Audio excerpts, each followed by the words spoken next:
अस्सलामुअलैकुम जी, कैसे हैं आप? उम्मीद है आप सब ठीक होंगे। अल्हम्दुलिल्लाह हम सब भी ठीक हैं। तो मैं जा रही हूँ जी अब्दुल को बस स्टॉप पे छोड़ने। मैंने कहा पहले इसको बस स्टॉप पे छोड़ा, फिर आके सबको नाश्ता करवाती हूँ। सुबह सुबह बस आज जल्दी बस निकल रही है। ये देखें दरख्तों का हाल, रात को बड़े खौफनाक लगते हैं ये झाड़ियाँ सी। जब अंधेरा हो जाता है ना तो ऐसे लगता है जैसे बदरुएँ खड़ी हुई हैं दरख्त काटे बदरुआँ ज़्यादा ला दी हैं। वेदर देखें, धूप कैसे चमचमाती निकली हुई है, पर सर्दी है। गिर जाओगे। ये छोटे छोटे से जो पैच रह गए हैं ना, गिर जाओगे। कल हल्की हल्की सी पड़ी है, बस ख़त्म हो गई है जैसे ही धूप निकली है। अब नहीं इतनी ज़्यादा है, अब फिर आएगी। मेरा ख्याल है फ्राइडे को या सैटरडे संडे को है फिर दोबारा से। इस दफ़ा ज़्यादा स्नो हुई है, लास्ट ईयर नहीं इतनी हुई थी, 2025 में ज़्यादा हुई है। बच्चियां ने बस स्नो चाहिए है, जिथे भी स्नो नज़र आ जाए बच्चियां ने उत्थे खेडना शुरू कर देना। कितना ज़बरदस्त आज का वेदर है, पर सर्दी पड़ी जाए। सर्दी अपने अरूजों पे है, अरूजों पे। मुझे तो नहीं सर्दी लग रही। आपको नहीं सर्दी लगती? ये देखें, कहता मुझे सर्दी नहीं लगती। इसने ग्लव्स चढ़ाए हुए हैं, सर पे टोपा लिया हुआ है। आपको कहाँ से सर्दी लगनी है? आपने भी सेव किया हुआ है। बेटा मैंने ग्लव्स नहीं डाले हुए, मैंने सिर्फ स्कार्फ लिया हुआ है। मैंने मैंने टोपी भी स्कार्फ डाली लिया हुई हुआ है। है। नहीं तो मैंने टोपी नहीं डाली हुई, स्कार्फ लिया हुआ है। ये देखो ये देखो टोपी डाली हुई है। टोपी डाली बच्चे हुई है, पेंगुइन देखो। बन के ना, पेंगुइन बन के चलते हैं, पेंगुइन बन के। स्नो की वजह से देखें ग्रास कितनी ख़राब हो गई है। पहले इतनी ज़बरदस्त ग्रीन ग्रास थी, अब सारी ख़राब हो गई है। अब्दुल चला गया स्कूल, अब चलते हैं घर जाके चाय का कप और साथ में बॉयल एग खाते हैं, या एग स्लाइस खाऊंगी, ये घर जाके डिसाइड करूँगी। तो चलें जी, अब चलते हैं घर। ये देखें आज कहीं कहीं पैचेस रह गए हैं स्नो के, ये भी ख़त्म हो जानी है, फिर दोबारा से आ जानी है। तो चलें अब मैं चलती हूँ घर। तो यहाँ पर जी अब्दुल को बस स्टॉप पे छोड़ के आने के बाद ना मेरे हस्बैंड और अब्दुल के दादा अबू सो रहे थे, तो मैं यहाँ पर ना अपने लिए नाश्ता बनाने लग गई थी। तो यहाँ पर मैंने बन ब्रेड के 2 स्लाइस लिए हैं, इनको मैं तवे के ऊपर हल्का हल्का सा सेक लूँगी। साथ मैंने चाय बना ली है और साथ ही मैंने ऊपर ना साबुत मसरूम की दाल भी बॉयल होने के लिए रख दी थी। मैंने कहा जैसे ही ये बॉयल होगी मसाला बनाकर जल्दी से खाना भी बना लूँगी, क्योंकि हस्बैंड मेरे सुबह जब जॉब से आते हैं तो वो हल्का फुल्का सा लाइट सा एग बॉयल खा लिया, वो खा के सो जाते हैं। और अब्दुल के दादा अबू भी सुबह फजर के टाइम ना 1 एप्पल और साथ में उन्होंने रात को बादाम और अखरोट पानी में भिगो के रखे होते हैं, उसका नाश्ता करते हैं और फिर वो सो जाते हैं, फिर उसके बाद उठ के नाश्ता करते हैं। तो मैंने कहा चलो उतनी देर में मैं खाना भी बना लूँगी और नाश्ता भी कर लूँगी, और फिर जब ये लोग उठेंगे ना तो फिर उठ के ये खाना खाना होगा, खाना खा लेंगे, या नाश्ता करना होगा, नाश्ता कर लेंगे। तो यहाँ ये देखें मैंने अपना एग भी फ्राई कर लिया है और साथ में मैंने बन स्लाइस को भी तवे पे सेक लिया। अब मैं करती हूँ नाश्ता। तो यहाँ पर जी नाश्ता करने के फ़ौरन बाद ही ना सिंक में जो बर्तन होते हैं ना वो भी हमारा इंतज़ार कर रहे होते हैं कि आओ हुन सान भी थोड़ा जिन्ना मांज मूंज लवो तो बस नाश्ता करने के बाद मेरा सबसे पहले काम यही होता है कि जो सिंक में बर्तन पड़े हों ना नाश्ते के, मैं वो उनको सब धो लेती हूँ। धोने के बाद फिर मैं खाने की तैयारी करती हूँ, ताकि बंदा फ्री हो के ना खाना बनाए और किसी किस्म की टेंशन ना हो। लेकिन फिर भी आपको पता है कि बर्तन जो है ना वो तो कम होते ही नहीं हैं। बर्तनां च माशाल्लाह बड़ी बरकत पैंदी जे, इधरों कुछ भी करो और उधर बर्तन हमारे लिए तैयार होते हैं। और मैं डिस्पोजेबल बर्तन जो है ना वो कम ही यूज़ करती हूँ, क्योंकि छोटी सी तो फैमिली है, क्या डिस्पोजेबल बर्तन यूज़ करने। तो फिर ऐसे जैसे ही नाश्ते के या खाने के बर्तन होते हैं ना मैं साथ साथ ही साफ़ कर लेती हूँ, तो फिर मुझे ज़्यादा टेंशन नहीं होती। और मैं डिश वॉशर भी यूज़ नहीं ज़्यादा करती, क्योंकि डिश वॉशर यहाँ पे हमारी जो बिल्डिंगें हैं ये बहुत पुरानी हैं, पता नहीं उन्होंने कब के लगाए हुए हैं। मैं जब से यहाँ पर आई हूँ ना मैंने नहीं डिश वॉशर यूज़ किया। एक दफ़ा मैं करने लगी थी डिश वॉशर यूज़ ना, तो मेरे हस्बैंड कहते हैं कि हुण ना इनू चलाई इहदे विचों हुण ना बड़े बड़े चूहे ही निकल आने हैं। इस डर की वजह से ना आज तक मैंने ना दोबारा डिश वॉशर चलाया ही नहीं है। हाँ, अगर कभी कभार हो ना गर्म पानी उसमें ज़रूर चला देती हूँ ताकि उसमें से स्मेल वगैरह ना आए। लेकिन बर्तन मैं ऐसे ही साथ-साथ जैसे ही हो ना मैं साथ-साथ वॉश कर लेती हूँ। तो लेकिन डिश वॉशर नहीं मैं यूज़ करती, सिर्फ़ डर की वजह से ना मैं बड़ी डरपोक हूँ। मुझे अगर कोई कह दे ना कि इस तरह से इसमें ये चीज़ है, तो मैंने वो चीज़ ना यूज़ ही नहीं करनी, मुझे बहुत डर लगता है। आपको भी इस तरह के कामों में डर लगता है? मुझे कमेंट बॉक्स में ज़रूर बताइएगा। तो यहाँ पर ये देखें जी, चंद मिनटों में ही बर्तन हमारे हो गए हैं साफ़। भांडिਆਂ ਨੂੰ भी ऐसी चमका चमकू के हमने ऊपर लगा दिया है स्टैंड पे। अब बर्तन हमारे ड्राई होंगे तो फिर इनको कैबिनेट में जहाँ रखना होगा रख लेंगे। अब हम ईज़ी होके खाना बनाएँगे। ये देखें बर्तन मैंने सारे धो लिए हैं। तो यहाँ पर जी बर्तन धोने से पहले ना मैंने लहसुन, अदरक, प्याज़, टमाटर, मसाले डालकर ना उनको मैंने पका के और फिर मैंने ऑयल डालकर उनको अच्छी तरह से मैंने भून लिया था। यानी मसाला मैंने बिल्कुल ही साथ-साथ पकने के लिए रख दिया था। मसाला मेरा हो गया तैयार और फिर उसमें मैंने ये डाल दी है साबुत मसूरों की दाल जो मैंने बॉयल करके रखी थी। अब मैं इसको पकने के लिए रख दूँगी और इधर अब मैंने जी निकाल लिया है ये चिकन का कीमा। इसके आज मैं दाल के साथ बनाने लगी हूँ टर्किश कबाब। ये मैंने ये जो सैलेड वाली मिर्चें नहीं होती, ये भी बिल्कुल शिमला मिर्च की तरह होती हैं। ये 3-4 मैंने ये ले ली हैं, साथ में प्याज़, सब्ज़ धनिया और साथ में इसके मैं डाल दूँगी 2 सब्ज़ मिर्चें और इन सबको मैं अच्छी तरह से चॉपर में डाल के चॉप करके और फिर इसमें कीमा डालकर इनके मज़ेदार से कबाब बना लूँगी। क्योंकि दाल वग़ैरह के साथ इस तरह की चीज़ें कबाब हो गए या मिर्चों के पकौड़े हो गए, बड़े मज़े के लगते हैं।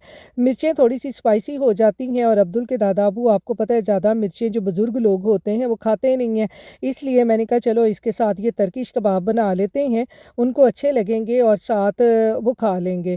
तो सब चीज़ों को चॉप करने के बाद अब मैंने चॉपर में कीमा डाल दिया है, साथ मैंने हाफ़ जो है ना वो ब्रेड का स्लाइस डाल दिया है बाइंडिंग के लिए ताकि कीमे में और इन सब्ज़ियों में जो भी मॉइस्चर हो, वो सारा वो एब्ज़ॉर्ब कर ले। तो यहाँ पर ये देखें जी सारी सब्ज़ियाँ भी मैंने चॉप कर ली हैं और कीमे को भी मैंने चॉपर में 1-2 दफ़ा घुमा लिया है। अब कीमे को भी हम सब्ज़ियों के साथ बाउल में निकाल लेंगे और इसके साथ ही इसमें ये मसाले भी डाल देंगे जिसमें मैंने डाला है थोड़ा-सा अदरक पाउडर, लहसुन पाउडर, थोड़ी-सी कसूरी मेथी, ज़ीरा, सूखा धनिया, नमक, मिर्च, गरम मसाला, सारी चीज़ें मैंने इसमें सूट-सटा दी हैं और साथ ही इसमें मैं थोड़ा-सा ये चाट मसाला भी डालूँगी। इसका फ्लेवर भी ना इन कबाबों में बड़ा मज़े का लगता है। तो थोड़ा-सा ही मैंने डाला है, ज़्यादा नहीं डाला। तो साथ ही इसके मैं इसमें डाल दूँगी 2 टेबलस्पून भर के देसी घी के, आप यहाँ पर चाहें तो बटर भी डाल सकते हैं। क्योंकि आपको पता है चिकन का जो कीमा होता है ना, इसमें चिकनाई जो है बहुत कम होती है, बल्कि ना होने के बराबर होती है, इसलिए इसमें थोड़ा-सा देसी घी या बटर वग़ैरह डालना पड़ता है। तो सब चीज़ें डालकर इनको मैंने हाथों से अच्छे तरीके से मिक्स कर लिया है ताकि जो सारे मसाले हमने डाले हैं ना, वो चिकन के कीमे के साथ अच्छी तरह से मिल-मिला जाए। तो हम इसको जी तकरीबन 20 मिनट रखेंगे फ्रिज में ताकि जो कीमा हमारा अच्छी तरह मैरिनेट हो जाए, उसके बाद इसके बनाएँगे कबाब। तो यहाँ पर जी दाल को मैं पकने के लिए चूल्हे पे रखाई थी, हल्की आँच करके मैंने अपने हस्बैंड से कहा कि आप 1-2 दफ़ा इसमें चम्मच हिलाते जाएँ। तो मैं ये जल्दी से जाके ना लॉन्ड्री कर रहा हूँ क्योंकि लॉन्ड्री मेरी ना पेंडिंग पड़ी हुई थी, बहुत ज़्यादा कपड़े हो गए थे और फिर बच्चे जब स्कूल जाते हों ना तो आपको पता है कि लॉन्ड्री बहुत जल्दी ख़त्म हो जाती है। तो अब्दुल के काफ़ी कपड़े थे धोने वाले, तो मैंने कहा मैं भाग के ना जाके लॉन्ड्री कर रहा हूँ, तो यहाँ मैं आ गई लॉन्ड्री करने। देखें जी मैं लॉन्ड्री करके अब जा रही हूँ घर। घर जाके फिर कुछ और करते हैं। वो देखे बंदा ना वहाँ से वो पीछे को चलता आ रहा है, वो भाई थल्ले ही नहीं दिख जाए। आज बाहर का वेदर देखें कितना सोहना, कितना ज़बरदस्त बाहर का वेदर है। धूप निकली हुई है और मैं जा रही हूँ घर। लॉन्ड्री मेरी हो गई है। ये देखें ज़रा कितना ज़बरदस्त बाहर का वेदर है। स्नो आहिस्ता आहिस्ता ख़त्म हो ही गई है। धूप लगे ना जिस तरफ, उस तरफ स्नो ख़त्म हो जाती है और जिस तरफ धूप ना हो वो देखो परिंदे कैसे ऊपर उड़ते जा रहे हैं। वैसे फिर स्नो नहीं ख़त्म होती। बस अभी बच्चों के स्कूल से आने का टाइम हो जाना। तो यहाँ पर जी घर आके दाल बिल्कुल मेरी पक चुकी है। अब मैंने साथ ही ना तड़का भी ऊपर रख दिया था। मैंने कहा जल्दी-जल्दी से दाल को लगा दूँ क्योंकि अब्दुल ने भी स्कूल से आ जाना है, उसको भी भूख लगी होगी और घर वालों को ना सबको भूख लगी हुई है। तो जल्दी से मैंने लहसुन को बारीक-बारीक काटा और उसको देसी घी डाल के उसको मैंने हल्का-सा ब्राउन किया। उसमें एक मैंने सुरख मिर्च काट के डाल दी और लो जी दाल को लग गया तड़का। ऊपर मैंने डाल दिया है थोड़ा-सा इसके ऊपर सब्ज़ धनिया। दाल हमारी हो गई है तैयार, इसको रखते हैं थोड़ी देर दम पे और दूसरी तरफ मैंने रख दिया है जी पैन में ऑयल डालकर गरम होने के लिए। मैंने कहा जल्दी-जल्दी से कबाब भी बना लूँ ताकि सबको खाना दे के मैं फ़ारिग हो जाऊँ। तो यहाँ पर हाथों को मैंने कर लिया थोड़ा-सा ग्रीस और फिर इसके ऊपर थोड़ा-थोड़ा सा हम लेंगे ये कीमा। ये देखें कीमा हमारा कितना ज़बरदस्त मैरिनेट हो चुका है। चिकन के कीमे के ना कबाब बड़े जल्दी से बन जाते हैं। हाँ, अगर आप बना रहे हैं बीफ के या मटन के तो उसमें थोड़ा-सा आप मीट टेंडराइज़र डाल लें या उसमें थोड़ा-सा आप डाल लें कच्चे पपीते का पेस्ट, तो उससे भी ये कबाब बड़े मज़े के बनते हैं क्योंकि वो गलता नहीं है ना। तो चिकन का कीमा आपको पता है कि बहुत जल्दी गल जाता है, इसको इतना ज़्यादा पकाने की ज़रूरत नहीं होती। बस 4-5 मिनट में ही हमारे कबाब जो हैं वो बड़े मज़े के तैयार हो जाते हैं। तो 4-5 मिनट देखें इनको मैंने ऐसे ही पड़ा रहने दिया है। अब मैं इनकी साइड को चेंज कर दूँगी। तो ये देखें हमारे जो कबाब हैं ना, वो कितने मज़े के बन रहे हैं। ये देखें सारे कबाबों को मैंने पलट दिया है और यहाँ पर देखें जी कबाब हमारे हो गए हैं तैयार। अब हम इनको इस तरह से पकड़ते जाएँगे और प्लेट में निकालते जाएँगे और आगे क्या करना है, वो भी मैं आपको बताती हूँ। अब यहाँ पर सारे कबाब मेरे हो गए हैं तैयार। मैंने रखा है यहाँ पर पैन। आप कोई भी सिज़लिंग ट्रे ले लें जो आपके पास हो। मैंने तो जल्दी-जल्दी में ना यही पैन रख लिया है और पैन के अंदर मैंने वही ऑयल डाल लिया है जिसमें कबाबों को फ्राई किया है। अब इसमें ये थोड़े से प्याज़ मैंने रिंग शेप में काट लिए हैं और ये थोड़ी-सी मिर्चें भी मैंने इस तरह से गोल-गोल शेप में काट ली हैं। इनको हल्का-सा हमने ऑयल में स्टर करने के बाद इसके ऊपर डाल दिया जी मैंने थोड़ा-सा चाट मसाला, थोड़ा-सा नमक और थोड़ी-सी मिर्चें डालकर ना हमने इन सब चीज़ों को ना हल्का-हल्का ऑयल में स्टर कर लेना है। तो ये बड़ी मज़े की वेजिटेबल्स बनती हैं इन कबाबों के साथ और यहाँ पर अब हमने जो कबाब फ्राई करके रखे थे वो भी सारे इसके अंदर डाल देंगे। ये बड़े मज़े के इस तरह से दाल चावल के साथ कबाब बनते हैं। आप ये ज़रूर ट्राई करके देखें। वैसे भी अगर आप इनको नान के साथ दही की हरी चटनी बना लें उसके साथ भी खाएँ ना तो ये बड़े मज़े के लगते हैं। इनके ऊपर निचोड़ दिया है जी मैंने हाफ लेमन और ये और लाजवाब हो गए हैं। इनको इस तरह से मिक्स कर लें और इनको किसी भी सिज़लिंग ट्रे में निकाल लें।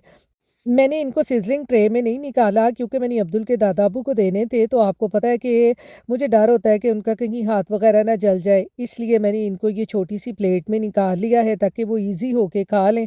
और इसके ऊपर डाल दिया है जी मैंने ये सब्ज़ धनिया। तो ये ज़रा कबाबों की लुक चेक करें, कितने मज़े के हमारे ये वेजिटेबल्स के साथ ये टर्किश कबाब बने हैं।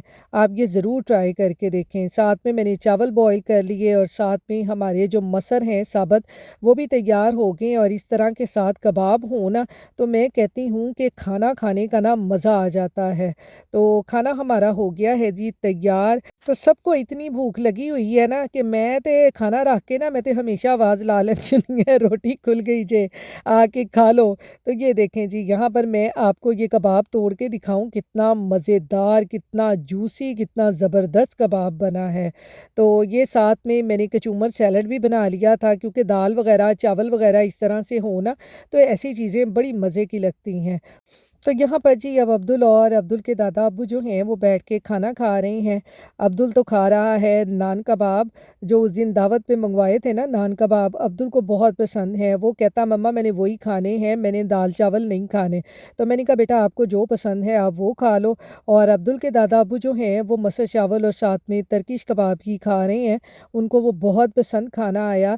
और हस्बैंड मेरे चले गए हुए हैं जॉब पे, उनको आज जल्दी जाना था, तो वो खाना खा के पहले ही चले गए थे। तो यहाँ पर जी अब खाना खाने के बाद अब्दुल खेल रहा है अपनी गेम के साथ और मैं देख रही हूँ यहाँ पे टीवी और अब्दुल के दादा-अब्बू तोड़ रहे हैं अपने अखरोट क्योंकि वो रात को इस तरह से बैठ के ना तोड़ के और इनको भिगो के फिर वो सोते हैं। तो ये देखें बस आपको बुजुर्गों का भी पता है उन बेचारों ने क्या करना है, बैठे बैठे कुछ ना कुछ वो लगे ही रहते हैं अपने काम में ना वक्त गुजारने के लिए, क्योंकि आपको पता है बुढ़ापे में वक्त गुजारना बहुत मुश्किल होता है। बस वो बैठे बैठे अपने ही कामों में लगे रहते हैं। तो यहाँ पर मैंने खा ली है जी मूंगफली, साथ में चाय पी, साथ में ड्रामा देखा है। तो इसके साथ ही अपने व्लॉग का एंड करती हूँ। अपनी दुआओं में याद रखिएगा, अपना ख्याल रखिएगा। अल्लाह हाफिज़।